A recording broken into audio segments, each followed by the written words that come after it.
আমার কাছে কোন এক বাবু পৌঁছায়, আমাকে বলে, ভাইজান আমি আমি একটু আপনাকে কিছু কম্বল দেবো, আপনি বিতরণ করে দেবেন ভাঙড়ে। আমি ভাবছি ভাঙড়ে কম্বল বিতরণ করবে, আবার কোথা থেকে আসলে ফেরেশতা আসলো নাকি রে বাবা। তো আমি এটা বলি, ফ্রিতে কিছু জিনিস পেলে আমার সন্দেহ হয়, সিরিয়াস বলছি, আমার বিশাল সন্দেহ হয় যে বিনামূল্যে যখন আমরা দিচ্ছে কিছু তো রহস্য দেবেন। আমি বললাম আমাকে কি করতে হবে? আমাকে বলছেন কোন একটা জায়গার নাম করে ওখানে আমি একটু কিছু জায়গা নিয়েছি। আমি বললাম আমাদের ছেলেটাকে ডিস্টার্ব করছে, তাদেরকে বারণ করে দিতে হবে। আমি আর কি মেরে বললাম, আমি জানি আমার কোনো ছেলে ডিস্টার্ব করবে না। বলে না না না, আপনাদের ছেলেটা খুব ভালো ছিল। আমি হ্যাঁ, আমাদের ছেলেটা ভালো বলি আমি প্রশ্নটা করতে পারলাম। আমাদের ছেলে তোলাবাজি নয়, আমাদের ছেলে তোলাবাজি করে না। তারপর বলুন কি করতে হবে?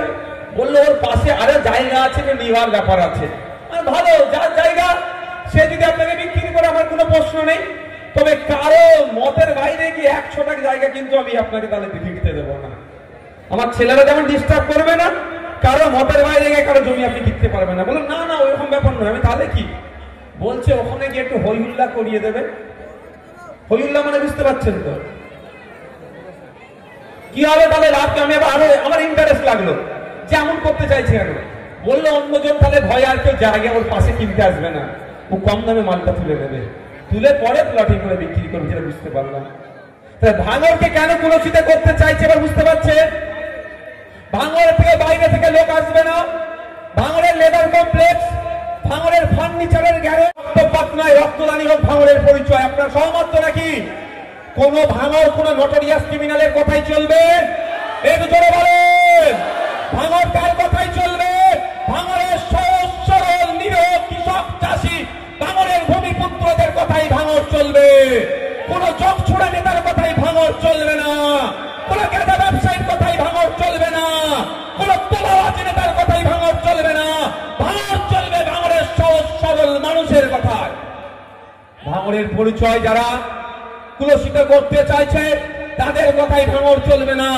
ভাঙড়ের যারা সুনাম ফিরিয়ে আনতে চাইছে, এই চটে বসে থাকা লোকেরা, এই দিন আনে দিন খাওয়া লোকেরা, টোটো চালাই যিনি ভ্যান চালায় যিনি লেবার কমপ্লেক্সে কাজ করে জীবিকা অর্জন করে, যিনি রিক্সা চালায়, যিনি কৃষিকার্য করে জীবিকা অর্জন করে জীবনযাপন করে, তাদের কথাই ভাঙড় চলবে। সহমত তো ভাই? হ্যাঁ, কারণ রাজনৈতিক কারবারিরা আপনাদের নামকে কুলসিত করতে পারলে লাভ কি হবে জানেন? কি লাভ হবে আমি আপনাদের বলি।